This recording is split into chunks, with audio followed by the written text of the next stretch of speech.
All right, so back to our transformations here. In section 4, we looked at already the rotations and reflections. Now what we're going to do is take a look at what a translation is, and this is one of our three of the four main types of transformations that we have. Later on in Unit 2, we're going to look at dilations and how they're a little bit different. So a translation is basically we're just going to take an object and we're going to move it somewhere. We're not going to change its size. We're not really going to change its orientation. We're just moving it. So what we have is a way to demonstrate this using what's called mapping notation. That's what we're going to call it anyway. But basically what this says is this guy right here, this is a mapping symbol. And as an example, what this mapping relationship is telling us is we're going to take the point wherever it is, whatever the coordinates are, x comma y. We don't know what they are. We're just going to find out what they are later. And we're going to apply this mapping. What the mapping says is we're going to take this guy right here, this x minus 2. We're going to take our x coordinate and subtract 2. And our y coordinate will remain untouched because we haven't done anything to it. If it said something like a y plus 5, that would mean we'd add 5 to the y coordinate. So with that in mind, we're going to take a look at these questions here where we have the mapping relationship given to us. We have x comma y maps to x comma y plus 1. So we're trying to figure out what happened. So let's look at each coordinate. The x coordinate hasn't changed. So we know there's no horizontal movement at all. The y coordinate, it says we're going to apply y plus 1. So basically we're going to add 1 to the y coordinate. And that's what it's telling. Let me redo that because it says how is the object going to move? So it's going to move up 1. Not over at all, just up. Number 2 says xy maps to x minus 4 and y minus 2. So now we have a vertical difference. We're taking our x coordinate and subtracting 4. So it's going to move 4 left. And we're also changing our y coordinate. A y coordinate is subtracting 2 from that. So and 2 down.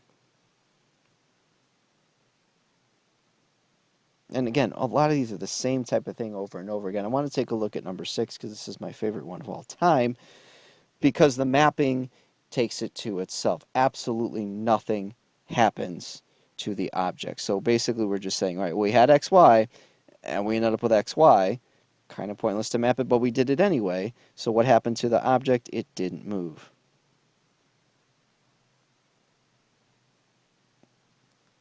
Okay, so that is activity 3 from that section. Let's take a look at activity 4, which is, oops, sorry, I've got to finish up activity 3.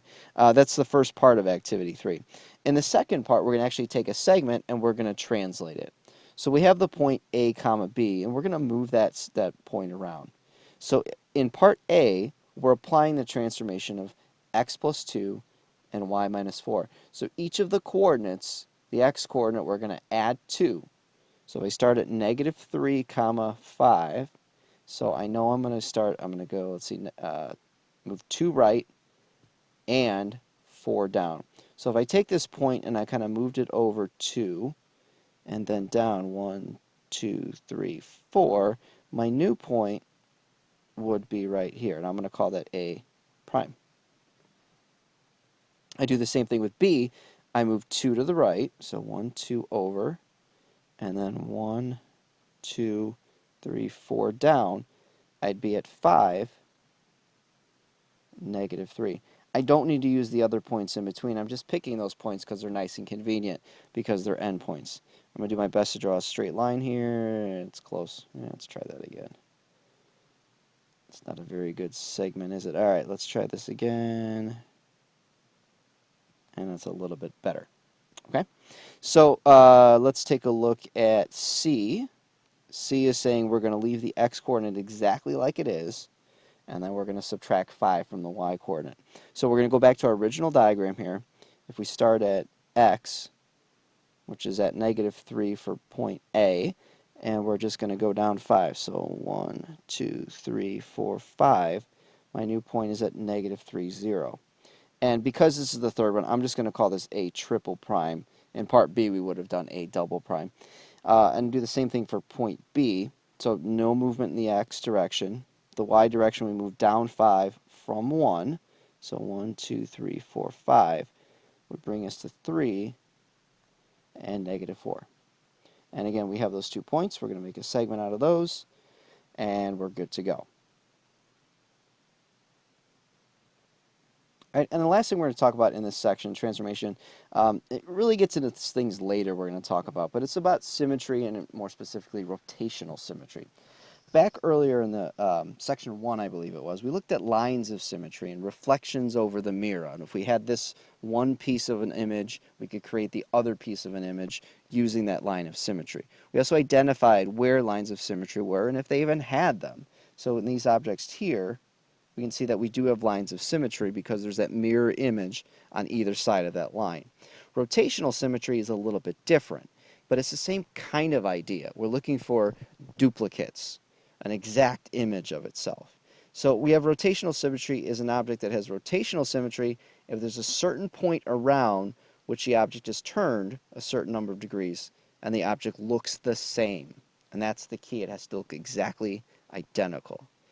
The order of symmetry is how many turns or how many images you create. So the number of positions in which the object looks exactly the same. So down here we have a couple examples. We have an order 4 for the shape here. If we rotate it 90, 180, 270, 360, there's 4 exact images. The H symbol here, there's only 2. We have the original image, and then if we rotate it 180 degrees. Notice that all we're going to have that 360 there for our answers. And then this object right here is an order 3. We have those 3 arcs that we're going to rotate, and they're going to be exactly the same and overlap each other. And then the sign with the horse, there's nothing. There's nothing where we're going to have a duplicate image. But we do call it an order of 1. Now really there's 2 ways we can answer this. We can call it no rotational symmetry, but technically it also has a 360 degree rotational symmetry. So, but it is only the order of 1. So in these objects, we're going to identify the order of symmetry for each figure below, indicate the degree measures of each rotation, so all of them, and if there's no rotational symmetry, assign an order of 1 to this figure. So in model 1, we're taking this object right here, and if we rotate it around, we'll end up getting an exact image of itself by doing 1 rotation. So we have the original image, rotate it 180 degrees, we get a duplicate image. That would be considered order 2.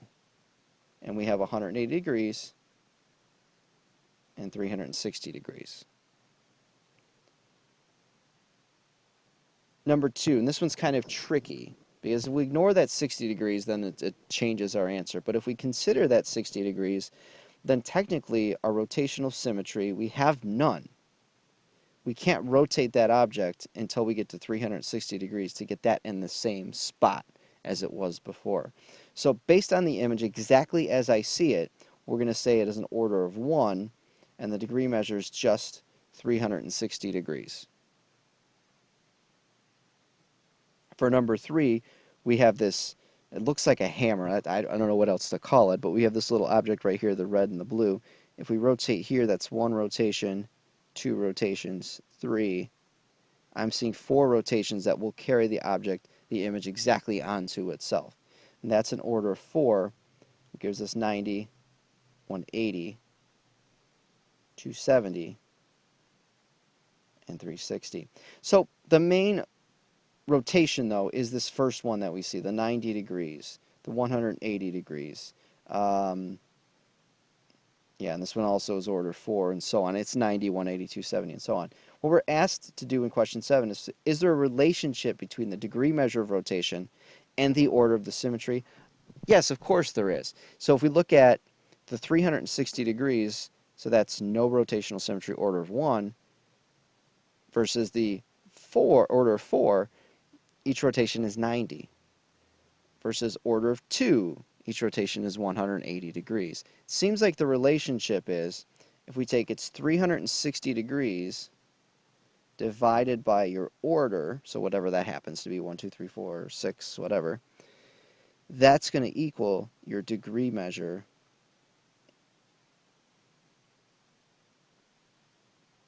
of rotation. Now, be careful on questions that say the degree measure of rotation versus degree measures. If it says degree measures, we want all of them. If it just says degree measure, we want the base one, the first one. The first time you get that exact image replicated, that's the number we're looking for, okay? And it's never going to be like 90, 180, and then jump to 360. It's always going to follow a set pattern of those numbers. So in that section, again, we looked at translations, and we also looked at rotational symmetry, which wraps up section 4.